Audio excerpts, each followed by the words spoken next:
In the outdoor workshop, Dom is discovering some very surprising fixtures and fittings. Oh, here we go. Oh. As he wrestles to dismantle the hefty homemade telescope's base.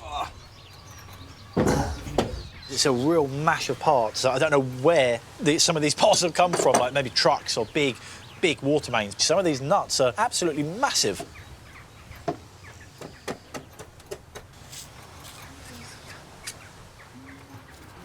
I'm starting to really get into the nitty-gritty bits, and at some point I think it's fallen over and the weight of the thing has bent this main shaft. This is quite a big problem, and that worm gear there needs to run against these brass teeth, and that needs to be perfect. So this wobbling around like that is not going to work. Inside the barn, Richard will be seeking similar precision as he sets about restoring the telescope's optics.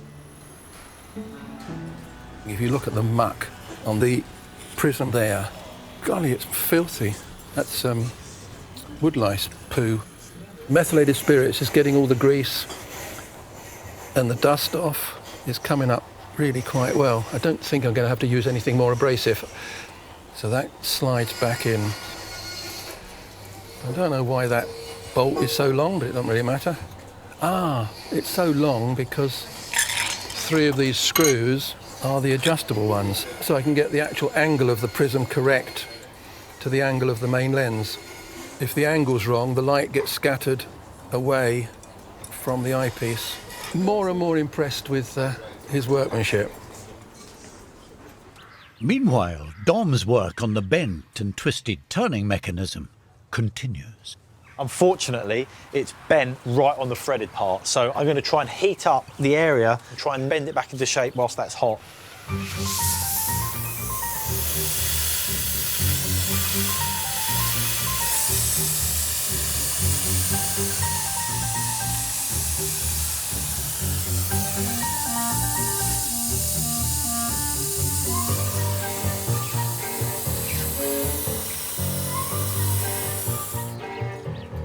It just needed a little tweak, and it seems to have worked pretty well. These 2 bearings need replacements because these are both bent. These are part of the main worm gear that hold the main adjustment. So I've got myself an old skateboard. I'm going to take off a couple of bearings out of one wheel and see if they're the same size.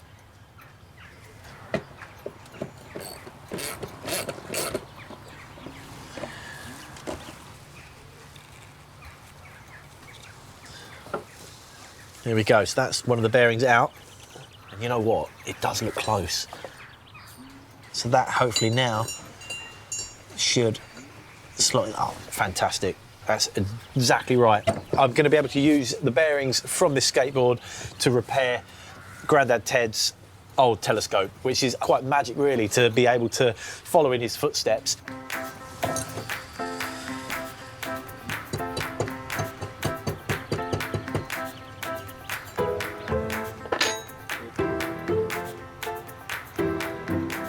The whole mechanism wouldn't turn before, and it's now spinning, so it's 100 times better than before.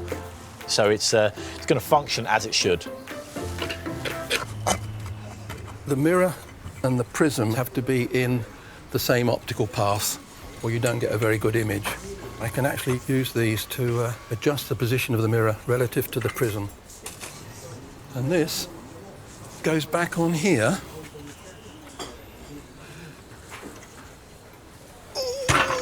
This is the biggest telescope I've ever had to manhandle around on a bench to work on.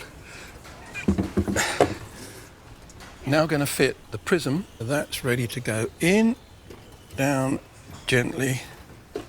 The prism's in its position, but not quite adjusted yet. No, can't see anything at all. So I've got to start doing quite a bit of an adjustment. I've actually got a laser collimator, which is going to put a beam down, bounce off the prism, bounce off the lens, and come back again and back onto my target. But I'm a long way from that yet.